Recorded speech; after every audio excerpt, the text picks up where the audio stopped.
দুর্গানগর গ্রামের একজন কৃষকের সাথে কথা বলছি। এই জমিন কি আপনি চাষ করছেন? জি।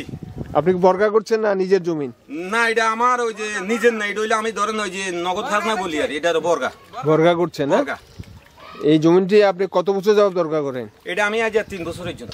কি হিসাবে বর্গা করেন? ধরেন এটা গৃহস্থরে ধরেন টাকা দিয়ে দিই, ধরেন 10,000 জমিন হিসাবে 10,000 15,000।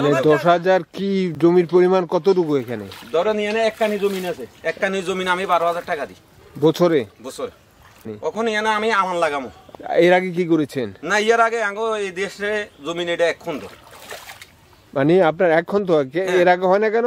না, এই আঙ্গো দেশে জমিন 1 খন্ড, পানি বেশি তো। পানি ছিল এর আগে? তো পানি থাকলে পরে কি মাছের চাষ করেন না এখানে? হ্যাঁ, এগুলা মাছের চাষ হয়, এগুলা মাছের চাষ ছিল আগে। অর্থাৎ এই যে জমিনগুলো দেখা যাচ্ছে, এটি যখন পানি ছিল ওখানে মাছের চাষ ছিল। তো আপনি এতে করে আপনি যে ফসল পাচ্ছেন, কত বছর যাবত করছেন এটি? এই যে 3 বছরের জন্য। তো যে ফসল পেয়েছেন, বিগত যে বছরগুলো যে ফসল পেয়েছেন, এতে আপনার লাভ হয়েছে না লস হয়েছে? আমার ইনশাআল্লাহ আমার লাভ হইতেছে। লাভ হচ্ছে না? কানিতে কতটুকু ফসল পান? এটার মধ্যে ধরেন কত মন পান? 70-75। এক কানি জমিতে 75 মন জি ধান পান? জি। এই আপনি সব খরচ বাদ দিয়ে আপনি কত থাকবে? এটা তো ভাই 30,000 টাকা দেয়, 30,000 বেশি যায়। খরচ যায় 30,000 আর লাভ থাকে কত?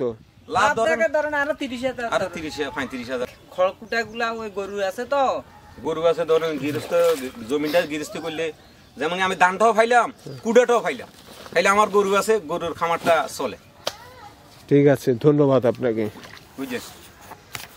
এই যে এখানে দুর্গানগর গ্রামে যে কৃষি জমিগুলো রয়েছে, এই কৃষি জমিগুলোতে 1 খন্ড চাষ করা হয়, আর বাকি সময়টাতে মাছের চাষ করা হয়।